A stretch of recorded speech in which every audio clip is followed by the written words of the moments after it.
अमरवादी भुवन लोभ जस्तै शून्य तर मोक्षमा लीन हुन सकोस् संसार। चन्द्रमाको महुर ज्योतिर्मय प्रकाश जस्तै शीतल त रहोस् संसार। सूर्यको तेजस्वी ज्योतिर्मय प्रकाश जस्तै निपुण नभई ज्ञानले छाओस् संसार। शङ्खको ध्वनि जस्तै गुन्जिरहोस् धम्मको संसार। वज्रदार जस्तै कठोर होस् आत्मा परात्मा अनात्मा मैत्रियाको संसार। अष्टकमलको फूल जस्तै दिव्य स्मृति सुगन्धले छाओस् शील प्रज्ञा समाधिको संसार। नमो अष्टलोकी सराय नमो मैत्रीनाथ नम मैत्रीय सबधम सङ्घय।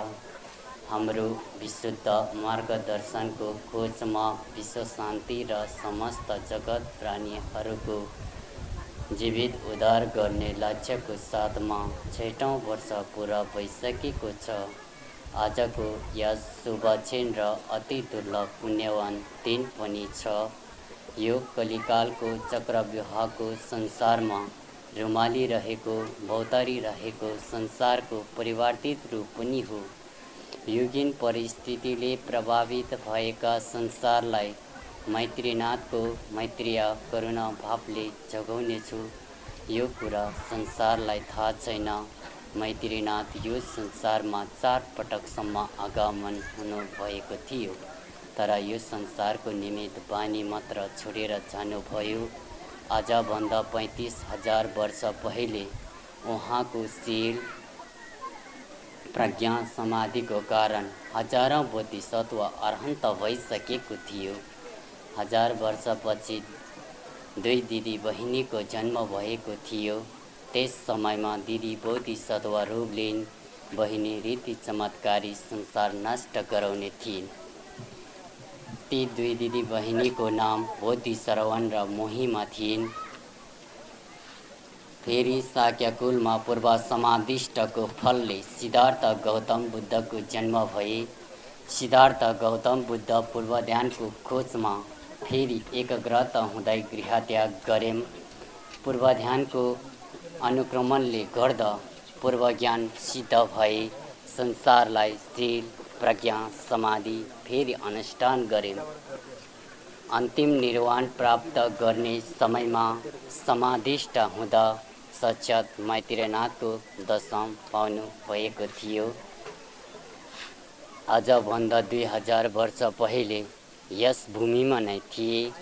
त्यस अवस्थामा म ध्यान गरेर एकान्त बसिरहेको थियो। त्यो अवस्थामा अति क्रूर संक्रमण अवस्था थियो। त्यस अवस्थामा हत्या गरिदियो। त्यस अवस्थामा अन्तिम 75 दिनमा मृत्युको आभास पाए। यसरी संसारको निमित्त उद्धार गर्ने लक्ष्य 2000 वर्षसम्म त्यो आत्मा रूपीलाई भौतारिएर पीडा भई बिजुली चम्केको आवाज आए अनि आमाको कोखबाट जन्म सिद्ध भइसकेछु। जन्मन साथ तिमी ध्यानमा जाऊ न कता कता स्मरण भइरहेको थियो।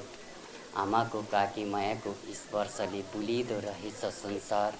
6-7 वर्षपछि स्मरण हुँदै गयो।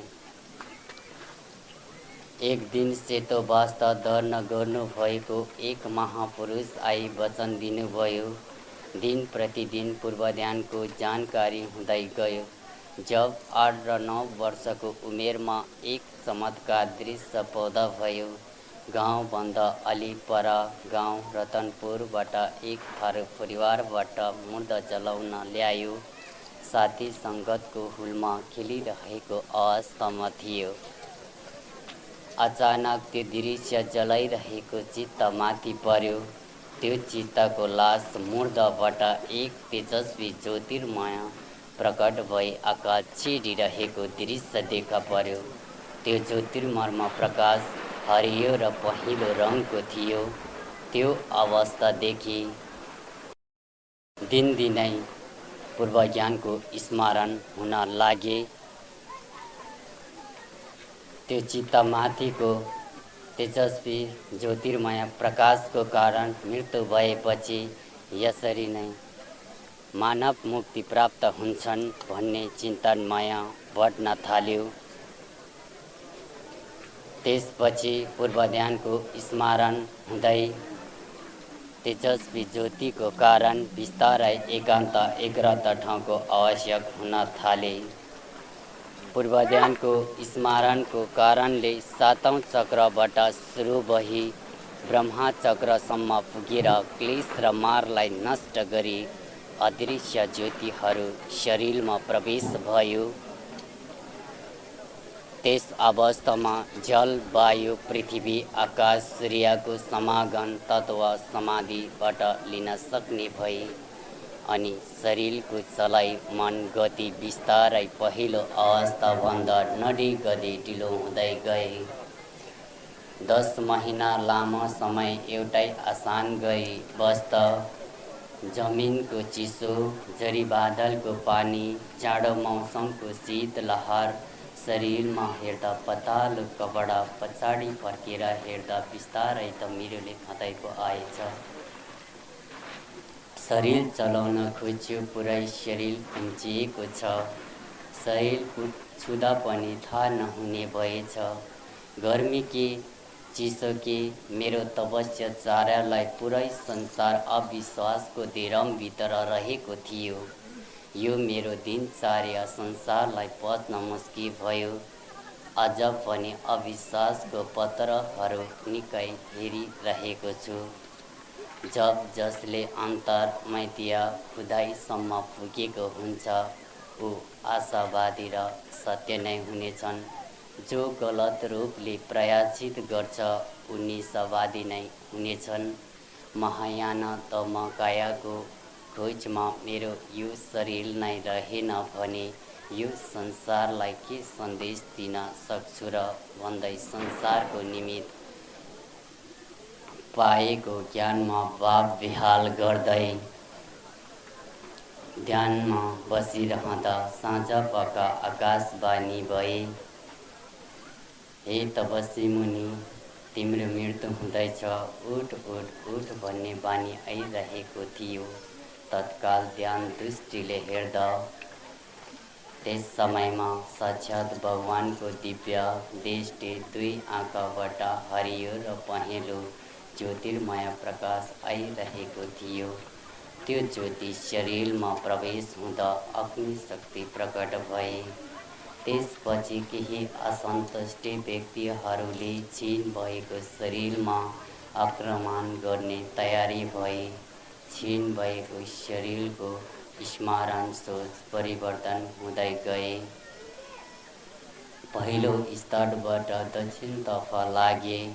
त्यहाँबाट एकाग्रता स्थानको खोजको क्रममा पुनर्संरक्षण गर्ने समूहहरूको स्मरण भयो अनि धोका दिनुहुन्न भनी दक्षिणपट्टि पहेँलको रूपमा बिहानी पख फर्किबसे। बिहानी 8-9 बजेतिर कसरत गरी 7 जनाको टोली उराड लाग्दो जङ्गलभित्र त्यो विश्वास श्रद्धाले पखालिएको मन र आँखाबाट आँसुले भेट्न आइपुगे। यी 7 जना पहिलो जन्मका धर्मचारीहरू थिए। विश्वास र श्रद्धाले पखालिएको मन, आँखाबाट आँसुले 7 जना हामीबाट के कमी भयो भनी मैत्रीय करुणा भावना प्रकट गर्न थाले। सबै कुरालाई छोडी सम्झाइ बुझाइ आफ्नो मार्ग दर्शनको खोजमा अघि लागे। त्यहाँबाट लामो यात्रा गर्दै 9 दिनसम्म जागृत ध्यानमा रही अघि बढ्दै गए।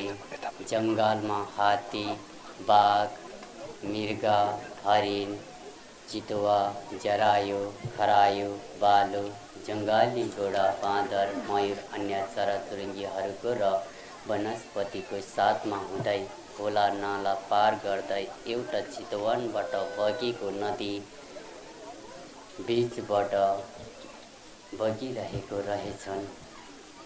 त्यो नदी रात्रिको समयमा पार गरी पश्चिमतर्फ जाँदै गर्दा ध्यान अवस्थामा हे बालमुनि, तिमी आफ्नो शरीरको ख्याल राख। तिमी नै हुँदैन भने अब धर्मका रूपहरू विलीन हुँदै जानेछन्।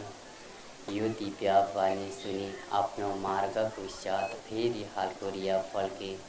हालकोरिया आइपुगेपछि मैले 6 वर्षसम्म नखोज्न पनि सकेका थिएँ, तर मलाई निर्लज्ज भए।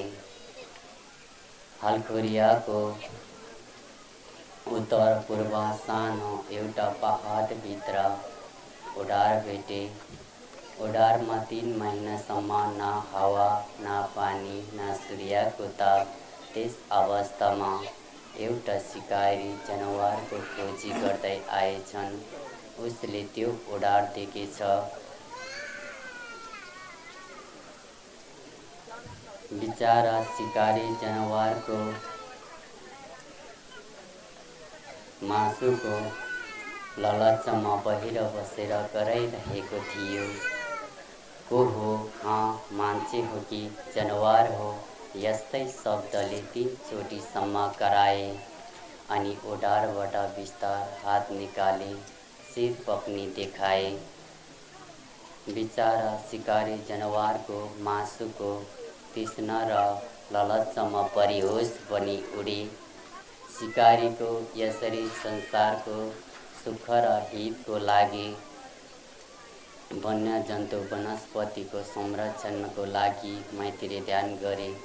हालकोरियाको कल्पवृक्ष भरको रुख, बागजोरको सिन्दुरको बोटको फेदमा बसी आत्मा, शरीर, वचनलाई संसारिक दृष्टिगमन गर्दा हजारौं भाव दर्शन, ज्ञान दर्शन, ध्यान दर्शन, हालकोरियाको कल्पवृक्ष, बागजोरको रमणीय जङ्गलमा संसारिक बोध गर्ने नाना आसान धम्मका सुख ज्ञानहरू पाएको थियो। यो क्षीण श्रप भएको शरीर, त्यो कालो मडरियाको वायुमण्डलीभित्र सुनसान रात, एकान्त हालकोरियाको कालो बादलको जरीमा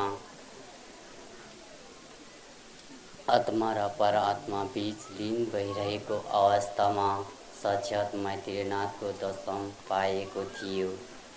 उहाँको साक्षात् दर्शन र वचन यस पृथ्वी लोकलाई अहिले नै भन्न मिल्दैन। भौतिक हाम्रो एउटा पञ्चतत्व शरीर भएर पनि मैत्री भावनामा डुबुल्की खेल्दै समागम सारा संसार विश्वलाई एउटै भावनामा मैत्रीय करुणा संसारमा रूपान्तरित गरी जाने इच्छा छ।